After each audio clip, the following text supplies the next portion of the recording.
Selamat datang di channel Zona Cinema. Kali ini Zona Cinema akan membahas 5 rekomendasi serial Netflix terbaik tahun 2020. Sebelum masuk ke nomor 5, seperti biasanya nih, bagi kalian yang belum subscribe channel ini, jangan lupa untuk klik tombol subscribe-nya. Dan jangan lupa untuk mengaktifkan lonceng notifikasinya. Langsung saja, berikut ini adalah 5 rekomendasi serial Netflix terbaik tahun 2020 versi Zona Cinema.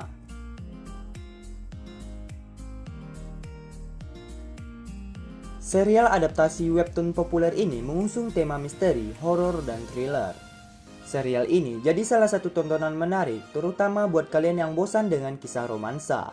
Terlebih, drakor ini merefleksikan apa yang dialami dunia saat ini di masa depan jika manusia berlaku seenaknya.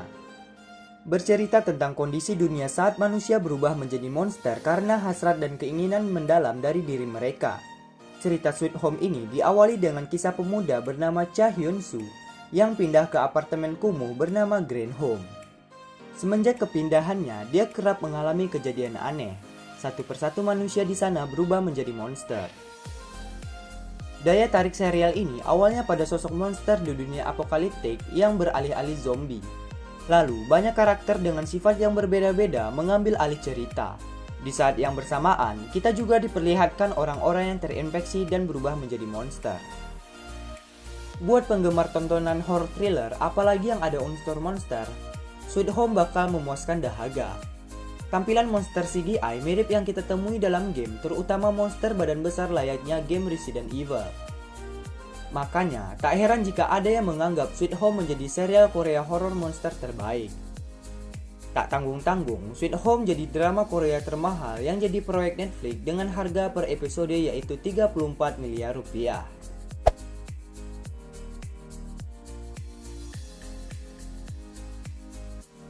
Film yang berasal dari adaptasi manga ciptaan Haru Asu ini menceritakan pemuda bernama Arisu Ryuhei dan teman-temannya yang secara misterius terperangkap di sebuah dunia paralel pasca kiamat. Di dunia tersebut, orang yang berada di Tokyo menghilang dan hanya menyisakan Arisu serta kedua temannya.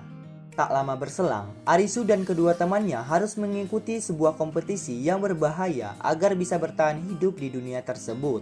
Konsep bertahan hidup tersebut bisa dibilang cukup mirip dengan film The Hunger Games. Hanya saja dikemas dengan cara yang lebih modern dan mencekam. Selain itu, kompetisi yang dihadirkan pada setiap episodenya juga selalu berganti sehingga memberikan ketegangan yang berbeda-beda.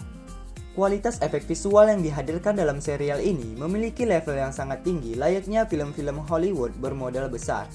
Hal ini juga lah yang membuat serial Alice in Borderland bukan sebuah adaptasi live action manga atau anime abal-abal. Kalian yang pernah membaca manganya pun bakal dibuat terpukau dengan efek visual yang sukses menghidupkan sejumlah momen ikonis yang ada di komiknya, yang membuat kalian tidak mudah bosan. Secara garis besar, serial Alice in Borderland cocok buat kalian yang suka dengan manganya atau gemar dengan tontonan bertema survival yang dikemas secara menarik dan menegangkan. Kalau berminat, serial ini sudah bisa ditonton secara legal di Netflix.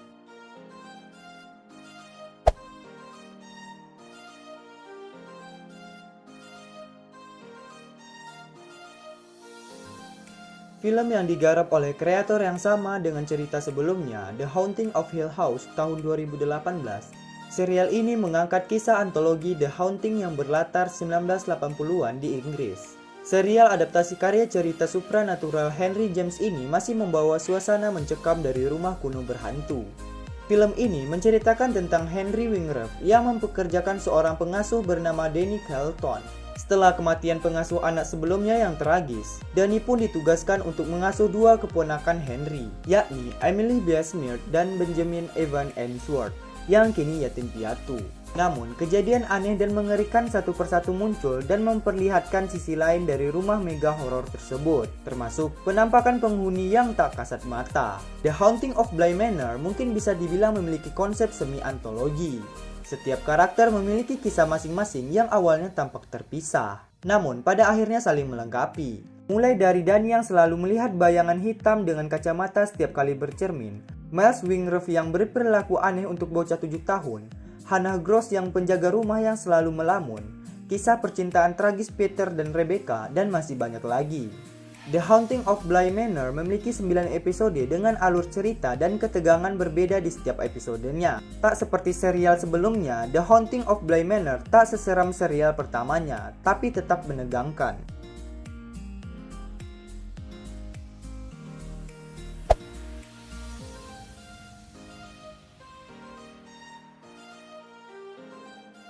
Memasuki musim keduanya, serial orisinal Netflix ini meneruskan perjalanan 7 bersaudara berkekuatan super setelah menyebabkan kiamat di musim pertama. Di musim kedua ini, ada perjalanan yang lebih panjang dan penerimaan terhadap diri sendiri. Setelah kekacauan dan berbagai kesalahan yang terjadi di musim pertama, musim kedua ini bisa dibilang jadi penyelesaian sekaligus lembaran baru buat para karakternya. Musim kedua memperbaiki apa yang telah dirusak di musim pertama. Proses menuju perbaikan ini bikin musim kedua jadi serial yang hangat dan penuh kejutan. Mengakui kesalahan, menerima kekurangan diri, hingga mencoba memperbaiki masa lalu. Semuanya ditampilkan dengan humor yang gelap dan gaya yang khas di musim kedua ini. Ternyata, berkelana di tahun 1960-an bisa bikin The Umbrella Academy jadi lebih segar. Ada banyak isu yang diangkat dan tidak dipaksakan sejak awal karena isu-isu tersebut adalah bagian dari kehidupan para karakternya. Penanganan terhadap orang dengan penyakit kejiwaan, isu rasisme, orientasi seksual yang berbeda, hingga keberadaan sosok karismatik yang dipuja memang menggambarkan tahun 1960-an dalam satu periode yang singkat. Isu-isu ini ditampilkan dengan porsi yang pas dan memberikan nilai buat setiap karakter yang mengalaminya. Selain itu, di luar dugaan, duet Klaus dan Ben bikin serial ini benar-benar segar. Klaus yang kekanak-kanakan dengan Ben yang lurus-lurus saja dan rasional, ternyata bisa jadi pencair suasana yang layak dan dapat adegan yang lebih banyak. Belum lagi Luther dan Diego yang bisa tampak konyol di depan Five karena kebodohan mereka.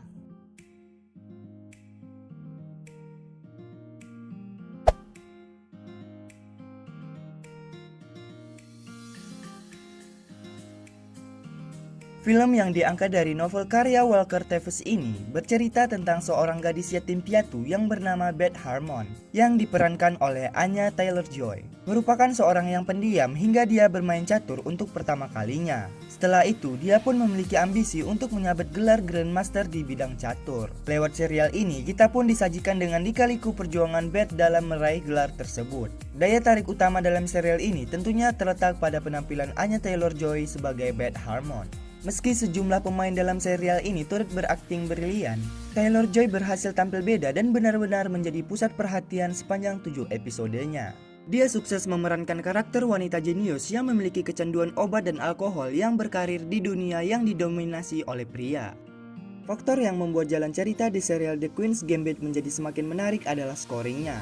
Bisa dibilang, alunan musik yang ada di dalam serial ini selalu tepat momen. Hal ini tentunya mampu memainkan emosi penonton dalam adegan tertentu. Entah itu momen bahagia atau sedih dengan alunan musik yang melankolis. Di serial ini, visual dari setiap adegannya sangat penuh warna serta tone yang disesuaikan dengan momennya. Warna-warna dalam setiap adegannya juga dibuat selaras, dari mulai objek hingga wardrobe karakter, sehingga tidak ada satu warna yang terlalu mencolok. Secara garis besar, serial The Queen's Gambit akan cocok untuk kalian yang gemar dengan catur atau butuh tontonan dengan konsep yang berbeda dan menarik. Serial orisinal Netflix ini sudah bisa disaksikan secara streaming dan hanya memiliki 7 episode saja. Dan itu dia kelima rekomendasi serial Netflix terbaik tahun 2020 versi Zona Cinema yang bisa kalian tonton.